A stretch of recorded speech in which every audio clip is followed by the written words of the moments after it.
how many times do you really want to go through this testing to ensure that things are good before you take that next step to hardware production?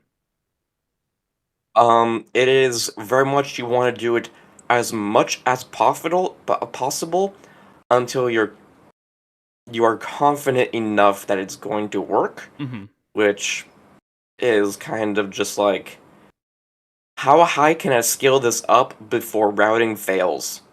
Mm-hmm. Because you can own because chips are not infinitely sized, and so if you can cram as much as you can until the problems start happening in your tools, then great.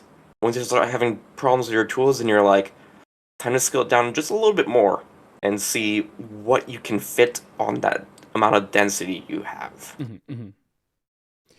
So, in regards to this testing, where are you at right now? Right now I am in the process of doing the up and down scaling of trying to find exactly how much I can scale this. Mm-hmm. Like I just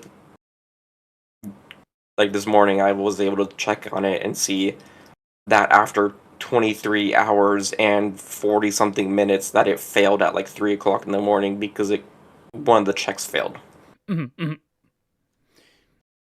which was literally like half a weekend of just my computer doing its own thing.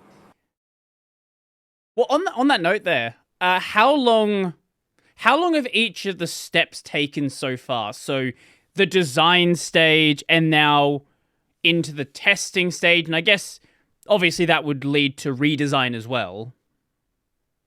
So the initial design, like the very bare prototype of literally just a grid of logic cells, was just a couple hours just to be able to see like if I simulate this with Rhodes simulators built in, I was able to wire something up that was basic enough that I was like, oh, you have A and B both set in a way, you configure this as an OR gate, it does an OR operation. I got the number I want. That is good. And so that was just like literally an evening. And then getting to having it where it's like I have a signal processing, I have clock trees, I have like all this took another couple weeks, and then it's literally just been a month of just will this be good enough that it can actually be manufactured and won't explode or fail in some other way.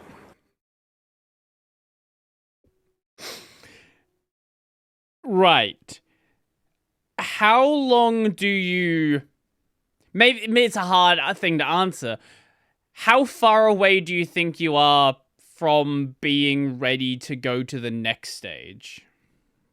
Probably end of the month actually. Okay. Because I am getting pretty close to figuring out what actual density I can be at Mm-hmm. in terms of how wide and large I can make the grid. Mm-hmm. It's just a very slow process because I can make like a two-line change and then have to wait an entire day to see what the next result is going to be. Right, because that's going to, I guess, it's going to have to change a lot of things along with it, or is it just because of the testing that needs to be done to verify that change? Uh, Basically just everything. It is you do not want to modify a design you've already like put through the process of being what's called taped out.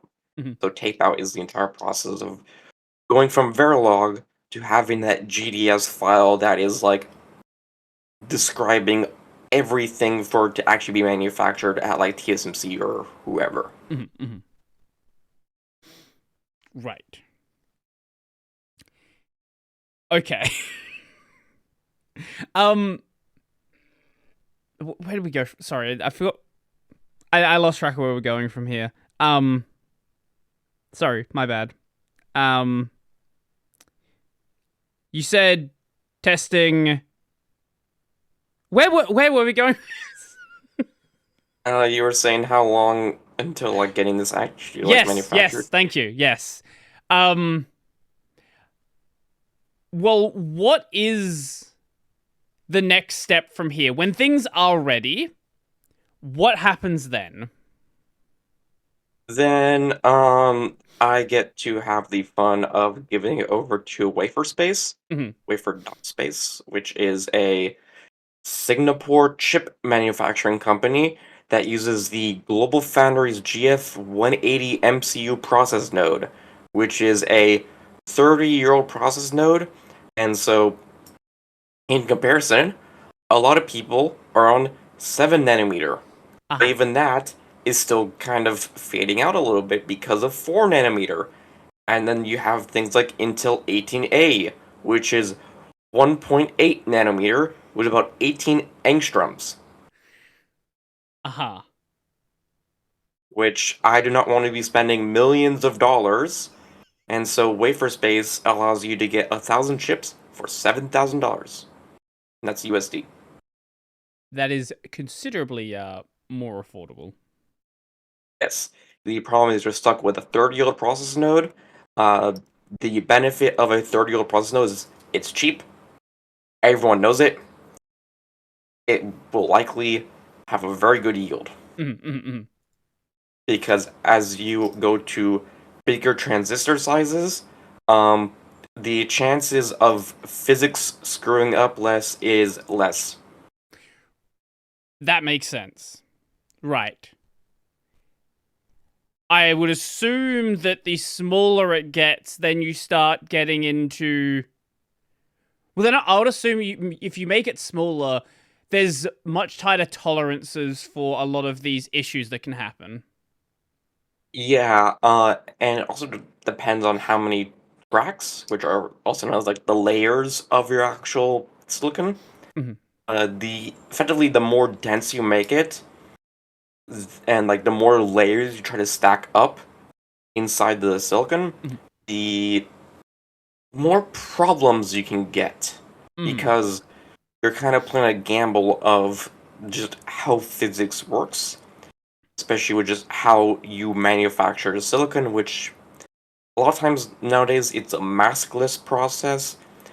Basically, think of just like you use effectively an LCD screen with a photo mask that then just uses some special chemicals to then bond layers and imprint a design Mhm. onto a piece of silicon, and thus we have thinking rocks.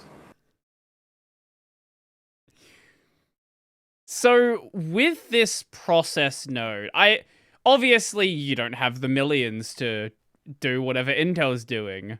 That would be nice. I'd like the millions to do what Intel's doing. Um, I assume there comes some limitations with using a 30-year-old process node. Yes, which is it is not used that much, Hmm. meaning that someone like Waverspace just does limited runs. So they they've done one round and now they're doing a second round. But who knows if they're gonna do another 5 rounds in the future, or who knows if they're gonna be around in 10 years. Like, if you want a sustainable like manufacturing, you would have to use someone like TSMC Hmm. because they will be around for forever. Hmm. But that's just not viable for any sort of startup that doesn't have massive backing behind it. Yes. The good thing is at least Waverspace provides a good entry point. So with Waverspace, I'm able to at least get some prototypes. I'm able to figure out the figure out known problems with my design. Things you can't always check with software, things that you'll only find out when you actually get hardware manufactured. Hmm. What are some of the things in that case? Like the yield count.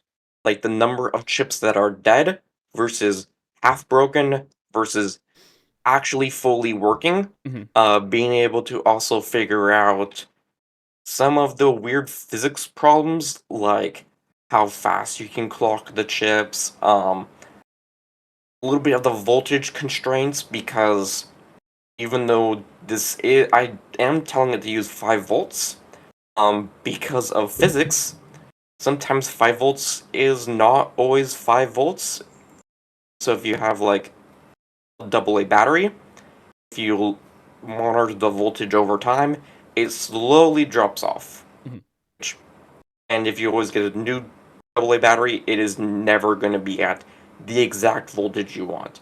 It is going to be in a tenth of the actual signal, or not signal, but voltage you want. Mhm. Mhm.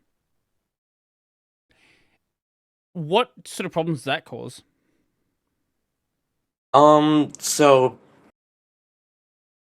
basically, if you drive it with too much voltage, you might let the magic smoke out. If you don't give enough voltage, then the transistors literally do not switch.